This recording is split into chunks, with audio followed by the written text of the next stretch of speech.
क्या हुआ जब प्रेमानंद जी महाराज को निधिवन में मिली स्वयं राधा रानी। दोस्तों, कहते हैं वृंदावन की रज में प्रेम बसता है और निधिवन में स्वयं राधा रानी का वास है। यह वह स्थान है जहां रात ढलते ही हर पत्ता, हर पेड़ और हर झोंका श्री कृष्ण राधा की रास लीला का साक्षी बन जाता है। पर एक रात कुछ ऐसा हुआ जिसे सुनकर आपकी आत्मा तक कांप उठेगी। वीडियो शुरू करने से पहले एक बार श्रद्धा से लिखिए जय श्री राधे कृष्ण। और अगर आप भी भक्ति में डूबना चाहते हैं तो हमारे चैनल भक्ति इनसाइड को जरूर सब्सक्राइब करें। दोस्तों, वह रात थी शरद पूर्णिमा की। आसमान दूधिया छांद से नहाया हुआ था और निधिवन की हवा में एक अजीब सी मिठास थी। प्रेमानंद जी महाराज अपने आश्रम में ध्यान कर रहे थे। आंखें बंद थीं, पर मन कहीं निधिवन की ओर खींचता जा रहा था। अचानक कमरे में हल्की सी मलय समीर चली और एक दिव्य स्वर गूंजा, प्रेमानंद आओ, आज तुम्हें साक्षात मेरा दर्शन होगा। महाराज जी ने आंखें खोली। कमरे में कस्तूरी और गुलाब की महक फैली थी। उन्होंने बिना कुछ बोले अपनी चादर उठाई और निधिवन की ओर चल पड़े।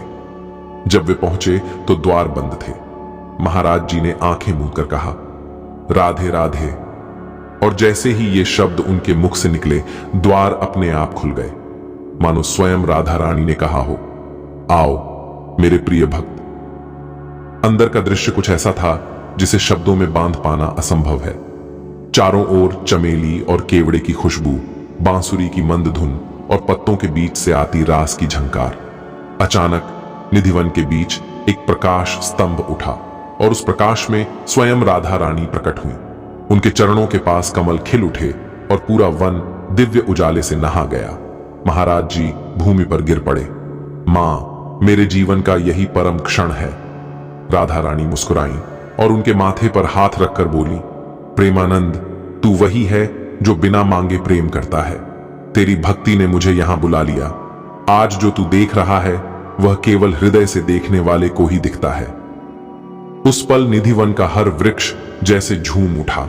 रास की धुन, नूपुरों की टंकार और दिव्य गंध से पूरा ब्रज गूंज उठा। धीरे धीरे वह दिव्य ज्योति लुप्त हो गई। राधा रानी का स्वर गूंजा, अब लौट जा मेरे पुत्र, जब मन पुकारेगा मैं फिर आऊंगी। सुबह जब द्वार खुले, लोगों ने देखा प्रेमानंद जी निधिवन के बीच बैठे हैं। चारों ओर तुलसी की माला और राधा नाम की रेखाएं भूमि पर बनी हुई थीं। चेहरे पर ऐसी दिव्य आभा थी मानो उन्होंने स्वयं साक्षात राधा रानी का स्पर्श पा लिया हो। जब शिष्य बोले, महाराज जी, क्या आपने उन्हें देखा? तो प्रेमानंद जी की आंखों से आंसू झरने लगे। उन्होंने मुस्कुराकर कहा, बेटा, राधा रानी कभी दूर नहीं, वो हर उस हृदय में रहती हैं जहां भक्ति सच्ची होती है। दोस्तों, यही है निधिवन का रहस्य, जहां राधा रानी आज भी अपने प्रियतम के साथ रास रचाती हैं, जहां हर रात प्रेम की एक नई लीला जन्म लेती है। अगर इस कहानी ने आपके मन को छू लिया हो तो कमेंट में लिखें जय जय श्री राधे और इस वीडियो को ज्यादा से ज्यादा भक्तों तक पहुंचाइए, क्योंकि भक्ति जब सच्ची हो तो दर्शन अपने आप हो जाते हैं। जय श्री राधे कृष्ण।